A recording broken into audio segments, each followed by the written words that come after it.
Igisobanuro TV across the land. Together we rise, together we see. The future is bright with Igisobanuro TV. Reka tubasuhuze mu mwese muteze Igisobanuro TV amatwi kuri iki gicamunsi. Tuneje no kubasuhuza tubagezaho amakuru agezweho ari kuvugwa muri uyu mwanya.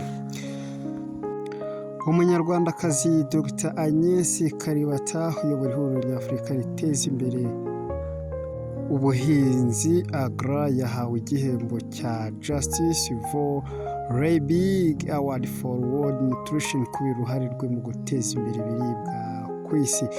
Iki ni igihembo yaherewe kandi muri imwe muri kaminuza zikomeye zo mu Budage. Uyu mugore akaba agomeje guca agahigo kandi akaba ari intambwe agezeho ku bufatanye bwa leta y'u Rwanda ndetse n'umuyobozi w'ikirenga w'ingabo z'u Rwanda His Excellency Kagame ari nawe uyoboye igihugu cy'u Rwanda muri iyi manda y'imyaka 5 iri imbere.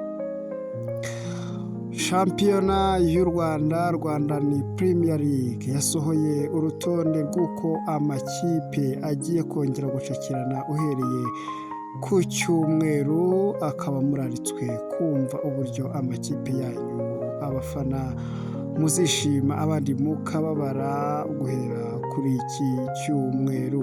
Kizigenza w'ikipe ya Real Madrid Kylian Mbappe yahawe igihembo nk'umukinnyi w'ukwezi muri iyo kipe. Akaba ari igihembo yakiriye yishimye cyane ndetse nk'uko mubibona akaba ari igihembo yahawe n'ikipe ya Real Madrid.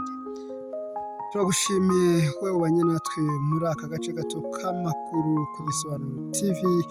Tukaba tubashimiye uruhare mudahwema kudukurikira ndetse no kubana natwe. Amakuru nakagaruka wakora subscribe cyangwa ukandika muri comment niba wifuza kubana natwe mu biganiro byacu bikurikira.